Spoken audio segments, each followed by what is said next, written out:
Doctor Iqbal نے اپنی زندگی میں الگ الگ وقتوں پر 3 شادیاں کی تھیں۔ ان میں سے جو ان کا سب سے بڑا بیٹا تھا کہ جس کا نام آفتاب اقبال تھا، اس سے ڈاکٹر اقبال حد سے زیادہ ناراض رہا کرتے تھے۔ ایسا مانا جاتا ہے کہ نافرمانیوں کی وجہ سے آفتاب اقبال کہ جو ہمیشہ کے لیے ڈاکٹر اقبال کے دل سے اتر چکا تھا، اس نے بعد میں ڈاکٹر اقبال اور ان کی بیوی کے نام سے ایک ایسی کتاب بھی لکھی تھی کہ جس میں اس نے ڈاکٹر اقبال کی نجی زندگی کو ڈسکس کرتے ہوئے ان کے اوپر بڑے ہی گھٹیا قسم کے الزامات بھی لگائے تھے۔ ہیلو دوستو، السلام علیکم رحمۃ اللہ وبرکاتہ۔ ایک بار پھر سے میرے چینل پر آپ کا خوش آمدید۔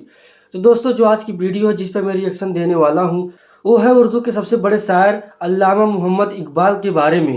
دوستو، انہوں نے اردو شاعری کی دنیا میں بہت ہی زیادہ نام کمایا تھا۔ دوستو، ہر کوئی تو علامہ اقبال کو جانتا ہے، لیکن ان کی قبر کہاں موجود ہے اور کس حال میں ہے، دوستو شاید ہی کوئی جانتا ہوگا۔ دوستو، اس بھائی نے اس ویڈیو میں پوری جانکاری دی ہے، ان کی زندگی کی ساری باتیں بتائی ہے۔ دوستو، یہ سب جاننے کے لیے ویڈیو میں لاسٹ تک بنے رہیں۔ تو چلیے ویڈیو کو شروع کرتے ہیں۔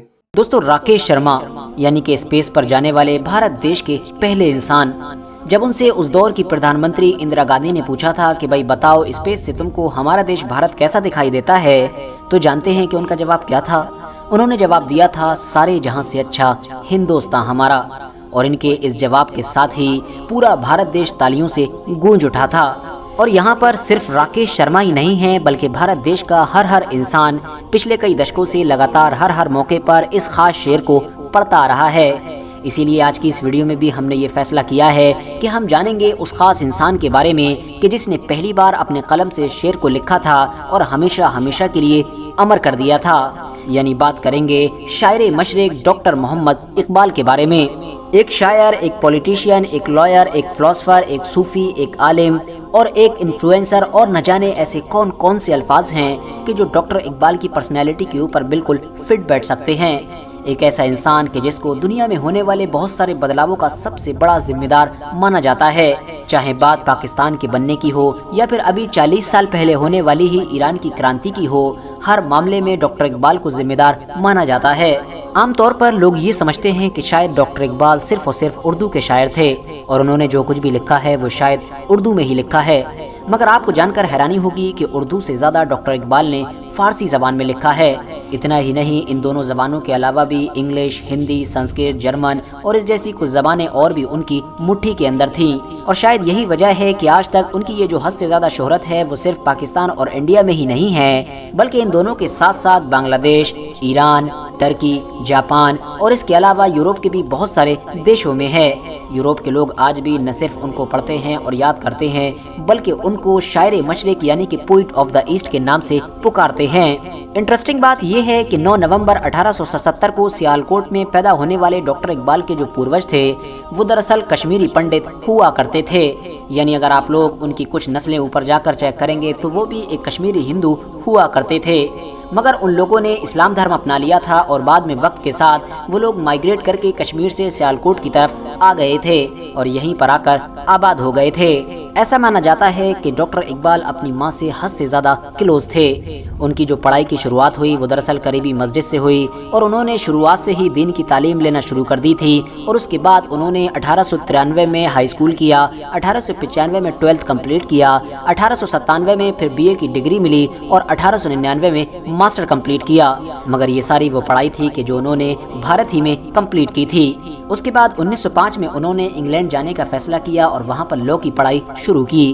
اسی دور میں ہی انہوں نے وہاں پر ایز اے بیرسٹر بھی کام کرنا شروع کر دیا تھا۔ اتنا ہی نہیں، انگلینڈ کے ساتھ ساتھ اس کے بعد وہ جرمنی بھی گئے تھے اور جرمنی میں ہی انہوں نے اپنی PhD کمپلیٹ کی تھی۔ یعنی دوستو، ایک انسان اپنی زندگی میں جتنی زیادہ سے زیادہ پڑھائی کر سکتا ہے انہوں نے اتنی زیادہ سے زیادہ پڑھائی کی۔ پچھلے 100 سالوں میں ڈاکٹر اقبال کی طرح آپ لوگوں کو ڈھونڈنے سے شاید ہی کوئی ایسا مسلمان ملے گا کہ جو ڈاکٹر اقبال کی طرح دینی سمجھ اور قابلیت رکھنے کے ساتھ ساتھ ماڈرن ایجوکیشن میں بھی اتنا زیادہ اوپر تک گیا ہو۔ اور شاید یہی وہ چیز تھی کہ جس کی وجہ سے دنیا بھر کے مسلمان ان سے حد سے زیادہ انسپائر ہوئے تھے۔ ڈاکٹر اقبال کی زندگی کو پڑھنے کے بعد یہ بھی پتہ چلتا ہے کہ وہ حد سے زیادہ حاضر جواب تھے۔ ایون بچپن میں بھی جب وہ ایک بار اسکول گئے اور ان کے سر نے کہا کہ اقبال تم دیر سے آئے ہو، تو انہوں نے بے ساختہ جواب دیا کہ ہاں بالکل سر، اقبال ہمیشہ دیر سے ہی آتا ہے۔ ڈاکٹر اقبال نے اپنی زندگی میں الگ الگ وقتوں پر 3 شادیاں کی تھیں۔ ان میں سے جو ان کا سب سے بڑا بیٹا تھا کہ جس کا نام آفتاب اقبال تھا، اس سے ڈاکٹر اقبال حد سے زیادہ ناراض رہا کرتے تھے۔ ایسا مانا جاتا ہے کہ نافرمانیوں کی وجہ سے آفتاب اقبال کہ جو ہمیشہ کے لیے ڈاکٹر اقبال کے دل سے اتر چکا تھا، اس نے بعد میں ڈاکٹر اقبال اور ان کی بیوی کے نام سے ایک ایسی کتاب بھی لکھی تھی کہ جس میں اس نے ڈاکٹر اقبال کی نجی زندگی کو ڈسکس کرتے ہوئے ان کے اوپر بڑے ہی گھٹیا قسم کے الزامات بھی لگائے تھے۔ دوستو، ڈاکٹر اقبال نے سن 1905 ہی میں سارے جہاں سے اچھا ہندوستان ہمارا نام کا وہ گیت بھی لکھا تھا کہ جو آج تک بھارت دیش کے ایک قومی ترانے کے طور پر جانا جاتا ہے، یعنی اس کو ہم لوگ راشٹریہ ترانہ مانتے ہیں اور ہمیشہ فخریہ انداز میں پڑھتے رہتے ہیں۔ آپ کو جان کر شاید حیرانی ہوگی کہ اسپین سے مسلمانوں کو پوری طرح سے نکالے جانے کے بعد ڈاکٹر اقبال ہی وہ پہلے انسان تھے کہ جنہوں نے کئی صدیوں کے بعد قرطبہ کی جامع مسجد میں نماز ادا کی تھی۔ سال 1922 میں کنگ جارج نے پہلی بار ڈاکٹر اقبال کو سر کا خطاب دیا تھا۔ یاد رہے کہ اس دور میں یہ جو سر کا ٹائٹل ہوا کرتا تھا یہ خان بہادر سے بھی بڑا ہوا کرتا تھا، اور تب سے ہی doctor Iqbal sir doctor Iqbal کے نام سے مشہور ہو گئے تھے۔ دوستو، بھلے ہی ڈاکٹر اقبال ہمیشہ سے ہی اپنے قلم کے ذریعے سے لوگوں کو انسپائر کیا کرتے تھے اور اسپیشلی مسلمانوں کو ڈائریکشن دکھایا کرتے تھے، مگر کبھی بھی پولیٹکس میں کھلے طور پر نہیں آیا کرتے تھے۔ پہلی بار 1926 میں اپنے فرینڈز اور سپورٹرز کے حد سے زیادہ ضد کرنے کی وجہ سے انہوں نے الیکشن میں بھی بھاگ لینے کا فیصلہ کیا اور لاہور کی ایک سیٹ سے لڑے، جس میں انہوں نے اپنے خلاف لڑنے والے انسان کو 3177 ووٹوں سے کھلے طور پر ہرا دیا تھا، اور اس طرح سے اب ڈاکٹر اقبال کی پولیٹکس میں بھی انٹری ہو گئی تھی۔ دوستو، یہ بات تو آپ میں سے زیادہ تر لوگ بڑی اچھی طرح سے جانتے ہی ہوں گے کہ ڈاکٹر اقبال اگر سب سے زیادہ کسی سے انسپائر تھے تو وہ تھے جلال الدین رومی سے۔ وہ حضرت جلال الدین رومی کو اپنا روحانی استاد مانا کرتے تھے اور ان کو پیر جلال الدین رومی کے نام سے یاد کیا کرتے تھے۔ آپ کو یہ بھی پتہ ہی ہوگا کہ جلال الدین رومی کی جو قبر ہے، یعنی ان کی جو مزار ہے، وہ دراصل ترکی کے کونیا شہر میں ہے۔ اسی کونیا شہر میں ہی نہ صرف اقبال کے نام سے ایک پارک موجود ہے بلکہ ڈاکٹر اقبال کے نام پر ایک مسجد بھی موجود ہے۔ بعد میں ترک لوگوں نے بھی علامہ اقبال کی محبت میں ایک بڑا کام کیا تھا۔ انہوں نے لاہور سے جو ڈاکٹر اقبال کی قبر ہے وہاں سے مٹی لی اور وہ ترکی میں لے جا کر جہاں پر جلال الدین رومی کی قبر ہے اس کے بالکل برابر ہی میں ڈاکٹر اقبال کی ایک علامتی قبر بنا لی تھی۔ آج بھی یہ قبر موجود ہے اور سنگ مرمر سے مزین اس قبر کے اوپر ترکی زبان میں ڈاکٹر اقبال کی پیدائش کی ڈیٹ اور ان کی وفات کی ڈیٹ لکھی ہوئی ہے۔ حیرانی کی بات تو یہ ہے کہ جرمنی دیش میں بھی ایک ایسی سڑک موجود ہے کہ جس کا نام ڈاکٹر اقبال کے نام کے اوپر رکھا ہوا ہے۔ بات کریں اب اگر ڈاکٹر اقبال کی کتابوں کے بارے میں تو میں آپ کو بتا دوں کہ ڈاکٹر اقبال ایز اے مصنف یعنی ایز اے آتھر بھی حد سے زیادہ قابل ثابت ہوئے۔ انہوں نے اپنی زندگی میں 50 کے قریب کتابیں لکھی ہیں، جس میں سے ان کی پہلی کتاب کا نام اسرار خودی ہے۔ اس کے علاوہ اردو کے ساتھ ساتھ انہوں نے فارسی اور انگلش زبان میں بھی بہت ساری کتابیں لکھی تھیں۔ بتایا جاتا ہے کہ جنوری 1925 میں ڈاکٹر اقبال نے میسور کا بھی سفر کیا تھا اور وہاں پر وہ ٹیپو سلطان کی مزار کے اندر جا کر 2 گھنٹے تک تنہا بالکل خاموش بیٹھے رہے تھے۔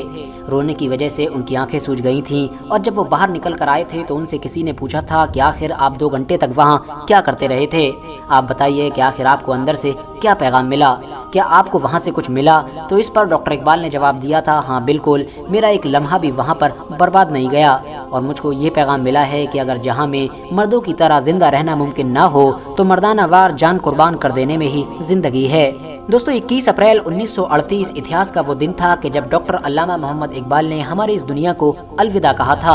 ان کی وفات پر ایک قابل انسان نے کہا تھا کہ ڈاکٹر اقبال ایک ایسے انسان ہیں کہ جن کو نہ تو بھارت کے لوگ سمجھ سکے اور نہ ہی انگریز سمجھ سکے، کیونکہ اگر بھارت کے لوگ سمجھ گئے ہوتے تو شاید دیش اب تک آزاد ہو چکا ہوتا، اور اگر انگریز سمجھ چکے ہوتے تو ڈاکٹر اقبال کی وفات اس بستر پر نہیں بلکہ بہت پہلے ہی پھانسی کے پھندے پر ہو چکی ہوتی۔